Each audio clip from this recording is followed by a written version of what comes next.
रात के अंधेरे में एक आलीशान हवेली चमक रही थी। उसकी खिड़कियों से सोने की रोशनी बाहर आ रही थी और अंदर एक भव्य दावत चल रही थी। राजास, जो इस हवेली का मालिक था, अपने मेहमानों के साथ हंसते हुए महंगे शराब के घूंट भर रहा था। उसके चेहरे पर एक विजयी मुस्कान थी, मानो उसकी जिंदगी में सब कुछ परफेक्ट हो। कुछ साल बाद इस हवेली को एक अमीर कारोबारी कबीर मल्होत्रा ने खरीद लिया। वो इन अफवाहों पर विश्वास नहीं करता था। उसने सोचा कि यह सब सिर्फ लोगों के दिमाग की उपज है। उसने हवेली का नवीनीकरण करवाया और वहां अपने परिवार के साथ रहने चला आया।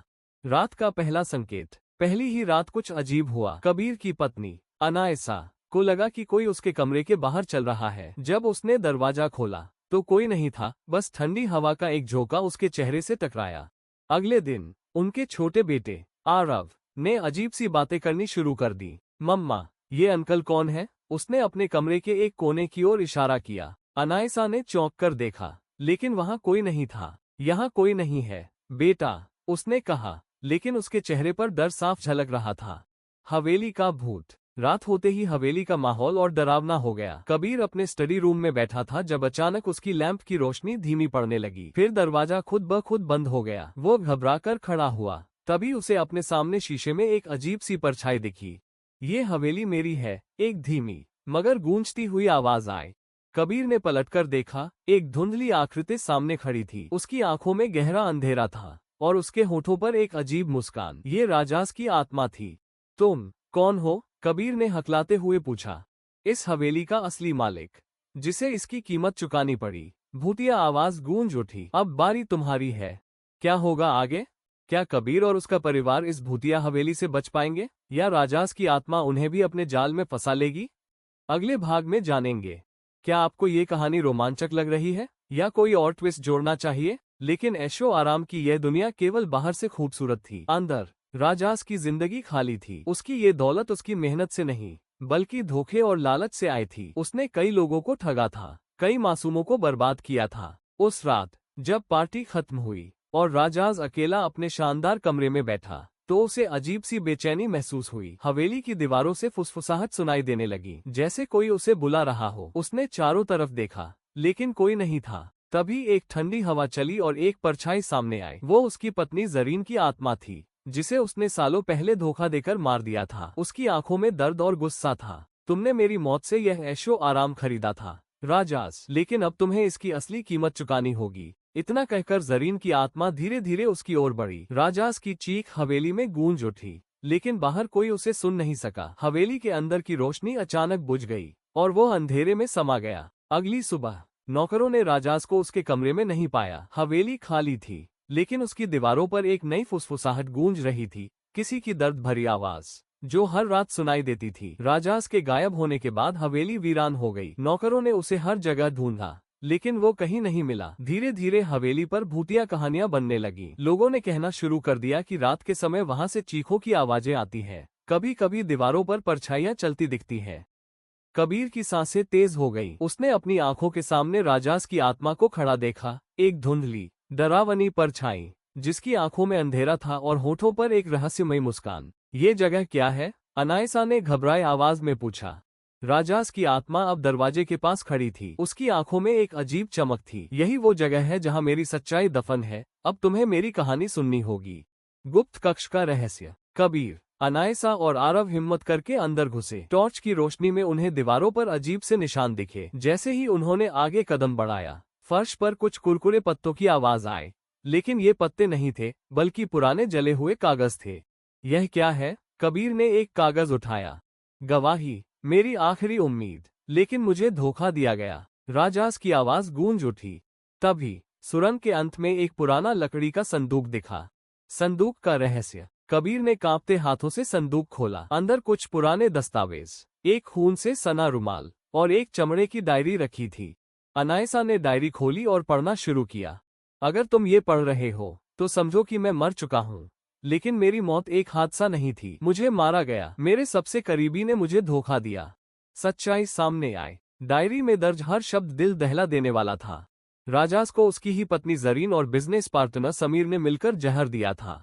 उन्होंने लालच में आकर उसे मार दिया ताकि उसकी दौलत और हवेली हड़प सके। लेकिन मरते समय राजाज ने एक श्राप दिया था, जिसने भी मेरी गलत तरीके से कमाई हुई दौलत को अपनाया, वो चैन से नहीं जी पाएगा। उसकी आत्मा हवेली में फंसी रह गई, क्योंकि उसकी सच्चाई कभी दुनिया के सामने नहीं आई। अब क्या होगा? राजाज की आत्मा गुस्से में कांपने लगी, हवेली हिलने लगी, मानो भूकंप आ गया हो। अब तुम्हें क्या चाहिए? कबीर ने घबराकर पूछा। राजाज की आत्मा शांत होकर बोली, इंसाफ। कैसे? इस डायरी को दुनिया के सामने लाओ, सच सबको बताओ, ताकि मेरा श्राप खत्म हो सके। खत्म होगा हवेली का श्राप? क्या कबीर राजाज को इंसाफ दिला पाएगा, या फिर हवेली में कुछ और बड़ा राज छुपा है? अगले भाग में जानेंगे। क्या आपको यह मोड़ पसंद आया, या कोई नया ट्विस्ट चाहिए? तुम्हें क्या चाहिए? कबीर ने कांपती आवाज में पूछा। राजाज की आत्मा आगे बढ़ी। कमरे की हवा अचानक ठंडी हो गई। ये हवेली मेरी थी, मैंने इसके लिए अपनी जिंदगी दी, और अब मैं इसे किसी और का घर नहीं बनने दूंगा। भूत का खेल शुरू। अचानक कबीर के पीछे रखा बुकशेल्फ जोर से हिलने लगा, किताबें जमीन पर गिरने लगी। हवेली के बाकी हिस्सों में अजीब अजीब आवाजें गूंजने लगी। अनायसा और आरव अपने कमरे में थे, जब अचानक लाइटें झपकने लगी। आरव ने डर से अपनी माँ का हाथ पकड़ लिया। मम्मा, वो अंकल फिर से आ गए, उसने फुसफुसाते हुए कहा। अनायसा के रोंगटे खड़े हो गए। उसने अपने चारों तरफ देखा, लेकिन कुछ नहीं दिखा। तभी दरवाजे पर जोरदार दस्तक हुई। ठक ठक ठक। रहस्य गहराता है। कबीर ने हिम्मत जुटाई और आत्मा से पूछा, तुम आखिर चाहते क्या हो? राजास की आत्मा हंसी। उसकी आवाज गहरी और डरावनी थी। मैं यहाँ फंसा हुआ हूँ। जब तक कोई मेरी कहानी नहीं सुनेगा, जब तक मेरी सच्चाई दुनिया के सामने नहीं आएगी, तब तक मैं इस हवेली को छोड़ नहीं सकता। तुम्हारी सच्चाई? आत्मा धीरे धीरे कमरे में घूमी और एक दीवार की ओर इशारा किया। इस हवेली में एक छुपा हुआ कमरा है, वहाँ मेरी असली कहानी दफन है। गुप्त कमरा। कबीर ने दीवार की ओर देखा। यह एक साधारण दीवार लग रही थी, लेकिन जब उसने पास जाकर ध्यान से देखा, तो उसे उसमें एक छोटी सी दरार दिखी। उसने हाथ घुमाया, और अचानक दीवार का एक हिस्सा सरक गया। पीछे एक अंधेरा रास्ता था। क्या यह वही जगह थी जहाँ राजाज का सबसे बड़ा राज छुपा था? क्या होगा आगे? कबीर और अनायसा क्या इस गुप्त कमरे की सच्चाई जान पाएंगे? राजाज की आत्मा आखिर हवेली क्यों छोड़ना चाहती है? क्या ये परिवार इस श्रापित हवेली से बच पाएगा? अगले भाग में जानेंगे। क्या आप चाहते हैं कि कहानी और डरावनी हो, या इसमें कोई नया मोड़ जोड़ा जाए? कबीर ने गुप्त दरवाजा खोला। अंदर एक अंधेरी सुरंग थी, जिससे एक अजीब सी ठंडी हवा बाहर आई। उसकी रीढ़ में सिहरन दौड़ गई। अनायसा और आरव भी पीछे से आ गए। कबीर के हाथों में राजास की डायरी थी। उसके दिल की धड़कन तेज हो गई। क्या वो इस डायरी को दुनिया के सामने ला पाएगा, या फिर उसे भी इसी हवेली का शिकार होना पड़ेगा? डायरी को बाहर मत ले जाओ, ये हवेली अब तुम्हारी कब्र बनेगी।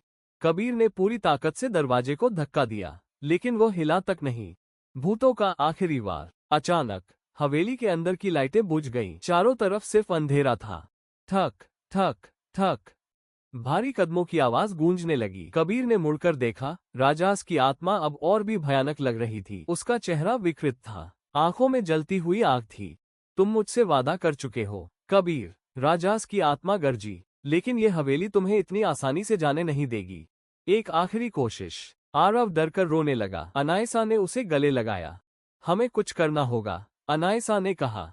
कबीर को याद आया, राजाज ने कहा था कि डायरी को बाहर निकालना ही श्राप तोड़ने का एकमात्र तरीका है। अगर हवेली हमें जाने नहीं दे रही, तो हमें इसे जलाना होगा, कबीर ने कहा। हवेली में आग। कबीर ने जेब से लाइटर निकाला और डायरी के एक पन्ने को जलाने की कोशिश की, लेकिन जैसे ही उसने आग जलाई, हवेली के अंदर जोरदार चीखें गूंज उठी। नहीं। परछाइयां चिल्लाने लगी। हवेली हिलने लगी, जैसे कोई जमीन के नीचे से उसे तोड़ने की कोशिश कर रहा हो। कबीर ने हिम्मत जुटाकर पूरा संदूक ही आग के हवाले कर दिया। श्राप का अंत। जैसे ही संदूक जलने लगा, हवेली की दीवारों पर दरारें पड़ने लगी। काली परछाइयां एक एक करके जलकर राख बन गईं। राजास की आत्मा अब शांत हो चुकी थी। उसने एक आखिरी बार कबीर की ओर देखा और हल्की मुस्कान दी। अब मैं आजाद हूँ। और फिर वो धीरे धीरे हवा में घुलकर गायब हो गया। हवेली का पतन। कबीर, अनायसा और आरव ने देखा कि हवेली की छत गिरने लगी थी। वे दौड़कर दरवाजे की ओर भागे। इस बार दरवाजा खुद ब खुद खुल गया। तीनों जैसे ही बाहर निकले, पूरी हवेली गर्जना के साथ ढह गई। अंत या एक नई शुरुआत? कबीर ने अनायसा की ओर देखा, फिर उस राख के ढेर की ओर जो कभी हवेली थी। अब ये खत्म हो गया। अनायसा ने राहत की सांस ली, लेकिन तभी राख के ढेर से एक जली हुई किताब दिखाई दी। द डायरी ऑफ राजास, यह अभी भी सलामत थी। क्या सच में श्राप खत्म हुआ, या डायरी में अभी भी कुछ राज बाकी है? अंत, या फिर एक नया रहस्य? हवेली में ठंडी हवाएं चलने लगी। राजास की आत्मा अब और भी ज्यादा गुस्से में लग रही थी। उसकी आंखों से लाल चमक निकल रही थी। इस डायरी को बाहर ले जाओ, दुनिया को बताओ कि मेरे साथ क्या हुआ, वरना तुम भी इस हवेली में हमेशा के लिए फंस जाओगे। भागने की कोशिश। कबीर ने अनायसा और आरव का हाथ पकड़ लिया। हमें तुरंत यहाँ से निकलना होगा। तीनों तेजी से गुप्त सुरंग से बाहर भागे, लेकिन जैसे ही वे हवेली के मेन हॉल तक पहुंचे, दरवाजे अपने आप बंद हो गए। अब ये हवेली तुम्हें जाने नहीं देगी, राजास की आवाज गूंज उठी। पूरी हवेली हिलने लगी। झूमर जमीन पर गिर पड़ा। दीवारों पर पड़ी पेंटिंग्स नीचे गिरने लगी। हवेली की खिड़कियां खुद ब खुद खुल बंद होने लगी। एक आखिरी रास्ता। कबीर ने हिम्मत जुटाई। राजास, हम तुम्हें इंसाफ दिलाएंगे, लेकिन हमें जाने दो। राजास की आत्मा रुक गई। अगर तुम सच में मेरे लिए न्याय चाहते हो, तो मेरी डायरी को हवेली से बाहर निकालो, लेकिन याद रखना, यह आसान नहीं होगा। भूतों का हमला। तभी हवेली के कोनों से काली परछाइयां निकलने लगी। यह वे आत्माएं थीं जो हवेली के श्राप का हिस्सा बन गई थीं। उनके चेहरे नहीं थे, बस अंधेरा था। डायरी मत ले जाओ, वे सब एक साथ गूंज उठी। क्या कबीर बच पाएगा? कबीर ने अपनी पूरी ताकत लगाई और डायरी को सीने से चिपका लिया। भागो, उसने अनायसा और आरव से कहा। अब सवाल ये था, क्या वे हवेली से बाहर निकल पाएंगे? क्या डायरी दुनिया तक पहुंच पाएगी? या फिर वे भी इस हवेली के श्राप का शिकार बन जाएंगे? अगले भाग में जानेंगे।